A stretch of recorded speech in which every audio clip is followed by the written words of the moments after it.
এক বাংলাদেশি নাগরিককে আশ্রয় দেওয়া, নকল প্যান কার্ড ও আধার কার্ড তৈরি করে দেওয়ার অভিযোগে বাংলাদেশি নাগরিক সহ দুই ভারতীয় নাগরিককে গ্রেপ্তার করল হিলি থানার পুলিশ। 4 বছর আগে এই বাংলাদেশিকে প্যান কার্ড ও আধার কার্ড বানিয়ে দেয় ব্যাংকের এক কর্মী। বুধবার রাতে গোপন সূত্রে খবর পেয়ে বাংলাদেশি নাগরিক শ্যাম কুমার সাহাকে গ্রেপ্তার করে হিলি থানার পুলিশ। অমৃত দাস নামে এক ভারতীয়কে আটক করা হয়েছে। এই বাংলাদেশি শ্যাম কুমার সাহাকে আশ্রয় দেওয়ার অভিযোগে অলোক পাল নামে আরও এক ভারতীয় নাগরিককে গ্রেপ্তার করা হয়। ইন্ডিয়ান ব্যাংকের ক্যাজুয়াল কর্মীর মাধ্যমে প্যান কার্ড এবং আধার কার্ড তৈরি হয়েছিল বলে অভিযোগ। ডিএসপি হেডকোয়ার্টার বিক্রম প্রসাদ এক সাংবাদিক সম্মেলনে জানান, ধৃতদের আদালতে পেশ করা হবে। পুলিশের পক্ষ থেকে তদন্ত শুরু করা হয়েছে। সীমান্তে কড়া নজরদারি বজায় রেখেছে বিএসএফও।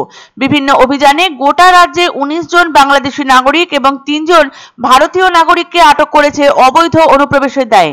4 ও 5 মার্চ বিএসএফ বাহিনী অনুপ্রবেশ, বহির্বাসন এবং সীমান্ত পাচারের বেশ কয়েকটি প্রচেষ্টাকে ব্যর্থ করেছে। আন্তর্জাতিক সীমান্তে চোরাচালান এবং অন্যান্য অপরাধ প্রতিরোধে এবং প্রতিপক্ষের সাথে আরো ভালো সমন্বয়ের জন্য বিএসএফ 29টি একযোগে সমন্বিত টহল পরিচালনা করেছে এবং বিভিন্ন পর্যায়ে বিজিবির সাথে একাধিক সীমান্ত সমন্বয় সভার আয়োজন করেছে, যার ফলে সীমান্ত এলাকায় অবৈধ কার্যকলাপ রুখতে সমর্থ হচ্ছে বিএসএফ জওয়ানরা। উল্লেখ্য, 2024 সালের জুলাই মাস থেকেই বাংলাদেশের পরিস্থিতি অস্থিতিশীল। তবে গত 5ই আগস্ট শেখ হাসিনা বাংলাদেশ ত্যাগ করার পরে পরিস্থিতি শান্ত হবে বলে আশা করেছিলেন অনেকেই। তবে এরপর অন্তর্বর্তী সরকার গঠিত হলেও পরিস্থিতি নিয়ন্ত্রণে আসেনি বাংলাদেশে, বরং দিন দিন যেন বেড়েই চলেছে অরাজকতা। তবে তার আঁচ এসে পড়েছে এপারেও। বিগত বেশ কয়েকদিন ধরেই ভারতে অনুপ্রবেশের চেষ্টার সময় ধরা পড়েছেন বেশ কয়েকজন বাংলাদেশি। এই আবহে বাংলাদেশের নাগরিককে এদেশের নাগরিকত্ব পাইয়ে দিয়ে আধার প্যান কার্ড তৈরির অভিযোগে গ্রেপ্তার এক ব্যাংক কর্মী। চাঞ্চল্য ছড়ালো দক্ষিণ দিনাজপুর জেলার হিলি থানার ত্রিমোহিনীতে।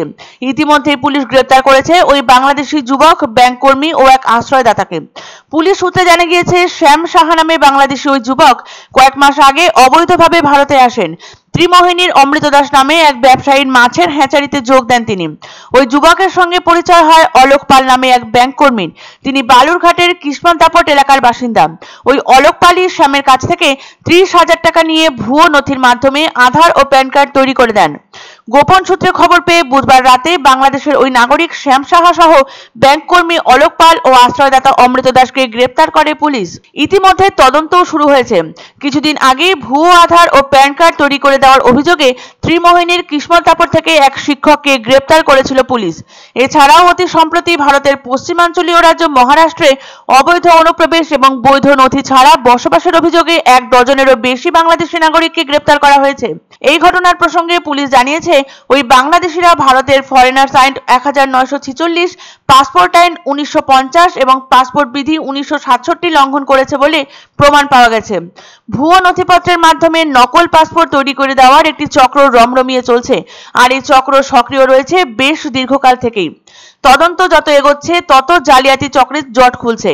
তবে এই ভুয়ো নথিপত্র এবং পাসপোর্ট জালিয়াতির জাল কতদূর পর্যন্ত বিস্তৃত এবং কারা কারা এর সঙ্গে যুক্ত তা খতিয়ে দেখছে পুলিশ। আজকে এই 3 জনকে কোর্টে তোলা হচ্ছে। আমরা 7 দিনের পুলিশ রিমান্ডের প্রেয়ার দিয়ে পাঠাই। এখনো পর্যন্ত আমরা যেটা পেয়েছি যে এই ধরনের বেশ কিছু র্যাকেট ওখানে চলছে। তবে এই র্যাকেটের সাথে যুক্ত প্রত্যেকটা লেয়ারের প্রত্যেকটা অভিযুক্তকে আমরা ধরতে পেরেছি। আরো যদি কেউ যুক্ত থাকে তাহলে তাকেও আমাদের ধরা হচ্ছে।